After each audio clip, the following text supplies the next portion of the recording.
Welcome back, everyone. Ready for another deep dive? Today, we're going beyond the typical tourist overview of Hyde Park and really digging into why it's known as the People's Park. Sounds fascinating. It is, and we'll be using this Love to Visit London newsletter as our guide.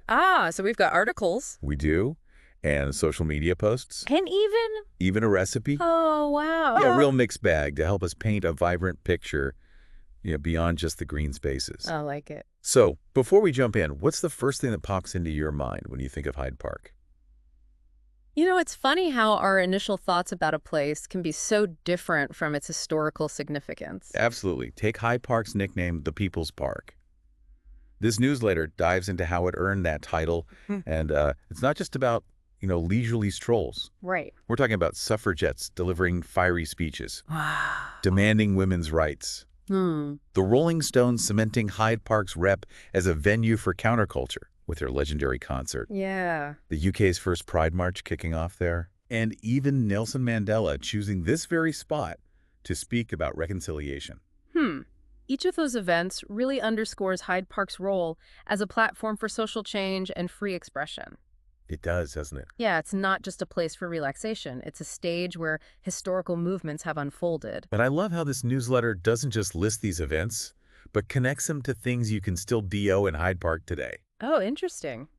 Like imagine rowing on the Serpentine, knowing that just a few decades ago, the Rolling Stones were rocking out nearby, Yeah. or passing Speaker's Corner, where for centuries people have spoken their minds on countless issues. That's pretty powerful. It really adds a whole new layer to the experience. It does. It reminds us that these seemingly static spaces are actually dynamic, constantly evolving reflections of the society that uses them. Speaking of reflecting, the newsletter highlights the Diana Memorial Fountain, Oh, beautiful. a beautiful tribute to Princess Diana made with 545 pieces of Cornish granite, Wow. shaped by computers but assembled by hand using traditional techniques. That blend of technology and craftsmanship is fascinating. It is. And the design itself, with the water flowing in two directions, symbolizing Diana's complex life and, the different ways people remember her. It's true. And just a stone's throw from the fountain is Kensington Palace. Oh, wow. Now, this isn't just some dusty old palace. It's a working royal residence. A working royal residence. And not just any residence, but the birthplace and childhood home of Queen Victoria. That's a lot of history concentrated in one place. It is. The fact that it's still a functioning royal residence adds another layer to its significance. It's a tangible link to the past, blurring the lines between history and the present day. It's like Hyde Park is woven into the very fabric of London's history and royal lineage. Precisely. And this newsletter cleverly connects Hyde Park to other royal palaces and castles throughout the UK. Oh, that's a good point.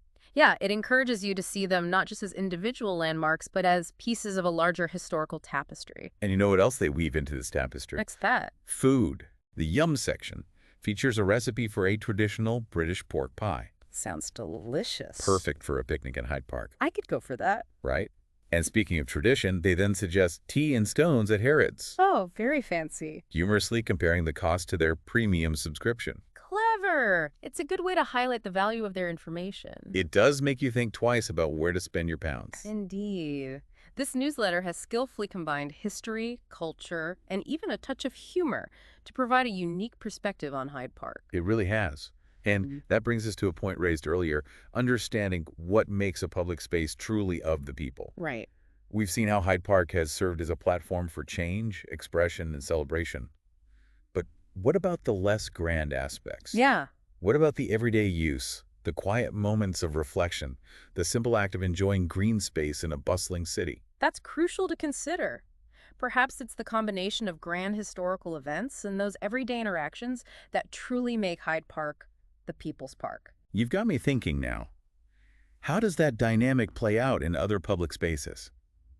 But we're getting ahead of ourselves.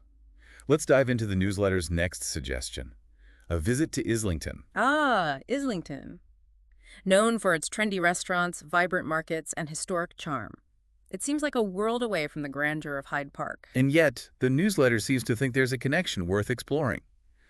So the next part of our deep dive, we'll see if we can uncover what links these seemingly disparate locations. I'm really enjoying how this newsletter encourages us to go beyond the obvious tourist attractions. Right. Like who would have thought to pair Hyde Park with Islington? Yeah, at first glance, they seem worlds apart. Hyde Park with its grandeur and history, Right. and Islington known for its more, bohemian artistic vibe.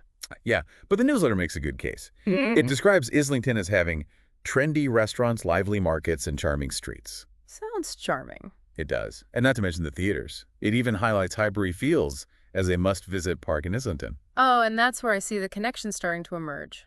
Yeah, because just like Hyde Park, Highbury Fields is a green space that has played a role in social change. Oh, that's interesting. It was a key location for rallies and protests during the fight for LGBTQ+ rights in the UK. So both Hyde Park and Highbury Fields, while different in character, have served as platforms for people to, come together and demand change. Exactly. That's a fascinating parallel. It speaks to the power of public spaces as gathering places, as stages for voicing dissent and pushing for a better future.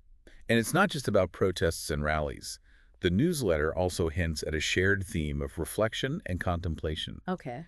Hyde Park, with its vast open spaces and memorials, sort of invites you to pause and reflect on history. Right. And Islington, with its quieter, more residential feel, offers a different kind of respite from the hustle and bustle. It's like they're offering two sides of the same coin. Yeah. Both provide a break from the city's intensity, but in distinct ways. I like that this newsletter is full of these subtle connections, isn't it? Like earlier, they linked Hyde Park, a royal park, to other palaces and castles across the UK, Right. encouraging us to explore them as pieces of a larger tapestry. Yes.